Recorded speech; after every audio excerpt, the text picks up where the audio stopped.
Paper 19, The Coordinate Trinity Origin Beings. This Paradise group, designated the Coordinate Trinity Origin Beings, embraces the Trinity Teacher Sons, also classed among the Paradise Sons of God, three groups of high superuniverse administrators, and the somewhat impersonal category of the inspired Trinity spirits. Even the Havona natives may properly be included in this classification of Trinity personalities, along with numerous groups of beings resident on Paradise. Those Trinity origin beings to be considered in this discussion are 1. Trinity Teacher Sons, 2. Perfectors of Wisdom, 3. Divine Counselors, 4. Universal Censors, 5. Inspired Trinity Spirits, 6. Havona Natives, 7. Paradise Citizens.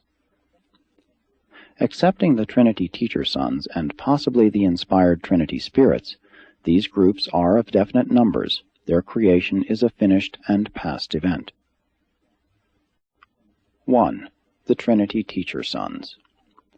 Of all the high orders of celestial personalities revealed to you, the Trinity Teacher Sons alone act in a dual capacity. By origin of Trinity nature, in function they are almost wholly devoted to the services of divine sonship. They are the liaison beings who bridge the universe gulf between Trinity and dual origin personalities. While the stationary sons of the Trinity are of completed numbers, the teacher sons are constantly increasing. What the final number of teacher sons will be, I do not know. I can, however, state that, at the last periodic report to Uversa, the Paradise records indicated 21,1,624,821 of these sons in service.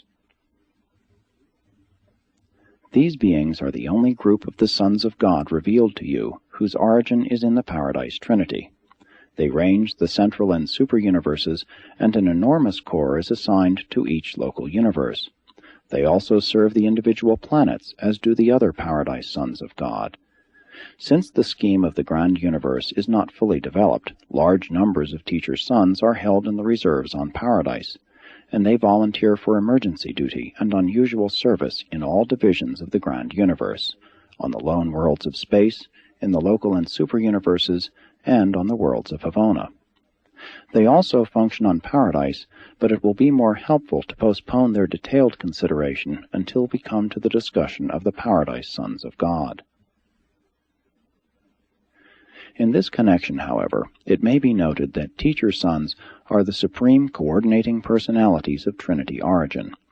In such a far-flung universe of universes, there is always great danger of succumbing to the error of the circumscribed viewpoint, to the evil inherent in a segmentalized conception of reality and divinity.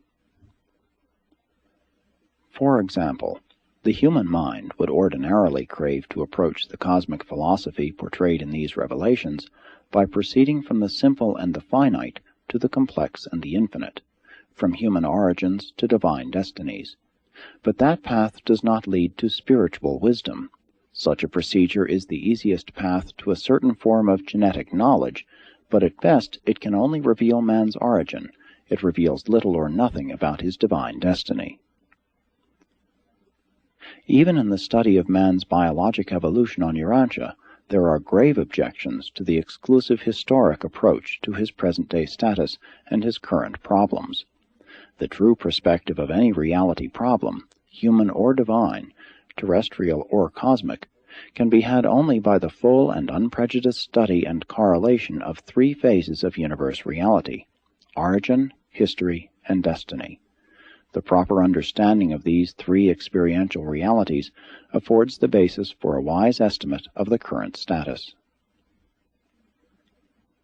When the human mind undertakes to follow the philosophic technique of starting from the lower to approach the higher, whether in biology or theology, it is always in danger of committing four errors of reasoning.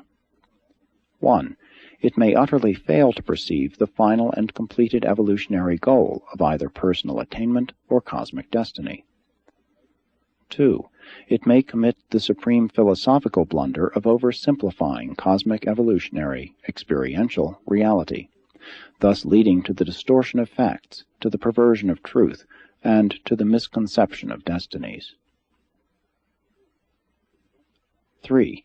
The study of causation is the perusal of history, but the knowledge of how a being becomes does not necessarily provide an intelligent understanding of the present status and true character of such a being.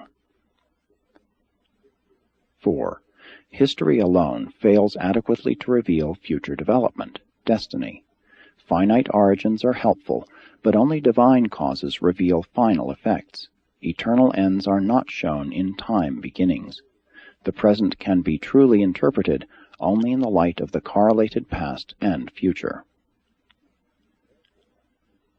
Therefore, because of these and for still other reasons, do we employ the technique of approaching man and his planetary problems by embarkation on the time-space journey from the infinite, eternal, and divine paradise source and center of all personality reality and all cosmic existence. 2. The Perfectors of Wisdom. The Perfectors of Wisdom are a specialized creation of the Paradise Trinity, designed to personify the wisdom of divinity in the super-universes. There are exactly 7 billion of these beings in existence, and 1 billion are assigned to each of the 7 super-universes.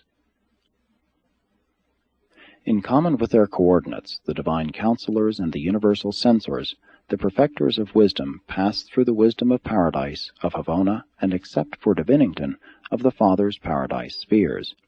After these experiences, the Perfectors of Wisdom were permanently assigned to the service of the Ancients of Days. They serve neither on Paradise nor on the worlds of the Paradise-Havona circuits. They are wholly occupied with the administration of the super-universe governments. Wherever and whenever a Perfector of Wisdom functions, there and then divine wisdom functions. There is actuality of presence and perfection of manifestation in the knowledge and wisdom represented in the doings of these mighty and majestic personalities. They do not reflect the wisdom of the Paradise Trinity. They are that wisdom. They are the sources of wisdom for all teachers in the application of universe knowledge. They are the fountains of discretion and the wellsprings of discrimination to the institutions of learning and discernment in all universes. Wisdom is twofold in origin, being derived from the perfection of divine insight inherent in perfect beings, and from the personal experience acquired by evolutionary creatures. The Perfectors of Wisdom are the divine wisdom of the paradise perfection of deity insight. Their administrative associates on Uversa, the mighty messengers, those without name and number, and those high in authority, when acting together, are the universe wisdom of experience. A divine being can have perfection of divine knowledge. An evolutionary mortal can sometime attain perfection of ascendant knowledge. But neither of these beings alone exhausts the potentials of all possible wisdom.